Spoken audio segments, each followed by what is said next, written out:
বন্ধুরা, তোমরা ব্লাউজ বানানোর পরে কি তোমাদের ব্লাউজ কাত থেকে পড়ে যায়? চলো দেখে নাও এই ভিডিওটি। এইটা একটা সম্পূর্ণ রিকোয়েস্ট ভিডিও। গলা রাউন্ডটা কি করে করতে হবে? আমরা কখনোই কিন্তু এইভাবে গলা রাউন্ড করতে পারবো না। যদি এইভাবে রাউন্ড করি, এটা একদম ভুল, আমাদের কিন্তু কাত থেকে পড়ে যাবে। তাহলে আমরা গলা রাউন্ডটা কি করে করব সেটা দেখে নাও।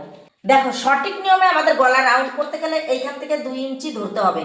এই 2 ইঞ্চির বাইরে আমরা কখনো যেতে পারবো না। 2 ইঞ্চি পর্যন্ত কিন্তু দাগটা এইভাবে দিয়ে আমরা কখনোই আনতে পারবো না। আমাদের কি করতে হবে, এই 2 ইঞ্চি পর্যন্ত ঠিক রাখতে হবে। 2 ইঞ্চি পর্যন্ত ঠিক রেখে তারপরে চাইলে কিন্তু আমরা রাউন্ডটা এইভাবে খেলানো টাইপের করতেই পারি। কিন্তু 2 ইঞ্চি আগেই যদি তোমরা খেলানো টাইপের করো তাহলে কিন্তু কাত থেকে পড়ে যাবে। এইবার আর একটা জিনিস দেখো, যখন আমাদের ডিপ নেক হবে, মনে করো এইভাবে আমাদের 10 ইঞ্চি চলে এলো। কোনো যদি আমরা 10 ইঞ্চি 12 ইঞ্চির করি, সেলাইয়ের সময় আমাদের কিন্তু এইখান থেকে ডাউন করতে হবে, এইদিকে নয়। এইখান থেকে ডাউন করে সেলাইটা দেখো এইভাবে কিন্তু আমাদের দিতে হবে। আর একটা জিনিস তোমরা লক্ষ্য করো, যখন আমাদের এইদিকে বেশি চলে আসবে, হলো এখান থেকে আরো ডিপ নেক হয়ে গেল। ডিপ নেক হয়ে যখন কোনো ব্লাউজ আমরা শেপটা ঠিক এইভাবে নিয়ে আসবো, যখন আমাদের এই দিকে বেড়ে যাবে তখন এইখানের যে শেপটা, আমাদের আর্মহোলের যে শেপটা, সেই শেপটা কিন্তু আমাদের এইভাবে হবে না। সেই শেপটা কিন্তু আমাদের একটু এইভাবে টানতে হবে। দেখো, এইভাবে একটু এই দিক থেকে টেনে দিতে হবে সেই শেপটা। তাহলে আমাদের কেমন আসবে দেখো, জাস্ট এরকম আসবে যখন এই দিকে বেশি ঢুকে যাবে। এই একটা কারণ, যদি এরকম না করো কাত থেকে পড়ে যাবে। এইবার তোমাদেরকে আর একটা কারণ বলছি। দেখো, যখন তোমরা হাতা লাগাবে, হাতা লাগানোর সময় এইখানে হাতার দেখো, এইখানে 2 ইঞ্চি, যে কোনো সাইজের হাতার জন্য, নর্মাল হাতার জন্য মিনিমাম 2 ইঞ্চি নিতে হবে। উপর থেকে 2 ইঞ্চি নিয়ে, এখানে আমি তোমাদের দেখিয়ে দিই, উপর থেকে 2 ইঞ্চি নিয়ে একটা মার্ক করবে, তার 2 ইঞ্চি মোটামুটি তার থেকে কিন্তু ডাউন শেপটা বসাবে। যদি দেখো এই দিক থেকে বসাও, এইভাবে যদি ডাউন শেপটা আগেই বসিয়ে দাও তাহলে কিন্তু এখানে সেট হবে না। কারণ আমরাও যখন এখানে দেখো মিডিল করি, মিনিমাম কিন্তু 3 ইঞ্চি পর্যন্ত ঠিক রাখি, তারপরে ডাউন শেপ দিই। তাহলে হাতার মধ্যে অত্যন্ত কিন্তু আমাদের 2 ইঞ্চি, মিনিমাম কিন্তু 2 ইঞ্চি আমাদের এখানে শেপটা ঠিক রাখতে হবে, না হলে কিন্তু কাঁধ থেকে খুলে পড়বে।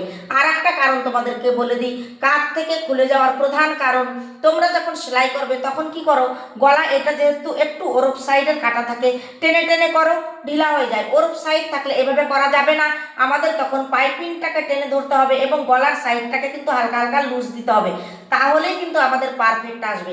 তো আমরা অবশ্যই গলার ডিপ অনুযায়ী পুট এইখানটায় আগে কেটে নেব ঠিক করে, তারপরে যখন রাউন্ড শেপ দেবো এই জিনিসটাকে লক্ষ্য রাখবো। যখন আমরা হাতা কাটিং করব, হাতার এই জায়গাটা লক্ষ্য রাখবো। আর যখন আমরা এই কোণার মধ্যে বেশি একটা দেখো এখানে একটু বেশি ডিপ করে দেবো, বেশি ঢুকিয়ে দেবো, তখন কিন্তু এই শেপটাকেও একটু আমাদের এইভাবে রাউন্ড করে আনতে হবে, এইভাবে সোজা রাখা যাবে না। তো এই কয়টা জিনিস যদি তোমরা লক্ষ্য রাখতে পারো, অবশ্যই পারফেক্ট একটা ব্লাউজ তোমরা করতে পারবে। আর একটা কথা আমি তোমাদেরকে বলি, আমার অনলাইন ক্লাস শুরু হচ্ছে ডিসেম্বরের 1 তারিখ থেকে সেকেন্ড ব্যাচ। যদি তোমরা ভর্তি হতে চাও, স্ক্রিনে দেওয়া নাম্বারে অবশ্যই যোগাযোগ করবে। দেখো, অনেক কিছুই শেখার আছে। আমি যখন পেছন পাটের ভিডিও আপলোড করি, কেউ কিন্তু একটা পেছন পাটের ভিডিও দেখতে চায় না, কিন্তু তোমরাই দেখো, যদি পেছন পাট আমাদের ঠিক না হয়, বগলের নিচে ফুলে উঠবে, কাঁধ থেকে ব্লাউজ পরে যাবে, আমরা সঠিকভাবে কিন্তু গলা অনুযায়ী এখান থেকে পুট নিতে পারবো না। যে কোনো ডিজাইনের ব্লাউজ করি না করি, পেছন পাট বাদ দিয়ে কিন্তু আমরা কিছুই করতে পারি না। সব থেকে মূল্যবান জিনিস কিন্তু আমাদের পেছনের পাট। নিখুঁতভাবে যদি তোমরা ব্লাউজ কাটিং শিখতে চাও, প্র্যাকটিক্যালভাবে শরীর দেখে যদি ব্লাউজ কাটিং শিখতে চাও, অবশ্যই আমার অনলাইন ক্লাসে তোমরা আসবে। আমি তোমাদেরকে 100তে 100 বলতে পারি, যতটুকু আমার ভিতরে আছে আমি তোমাদেরকে একদম ঢেলে দেবো। সেটা অনলাইন হোক আর অফলাইন হোক, কোনো কিন্তু ডিস্টেন্স থাকবে না। অবশ্য আমি অফলাইন ক্লাস করি না, অফলাইনের জন্য কেউ ফোন করবে না। ধন্যবাদ সবাইকে।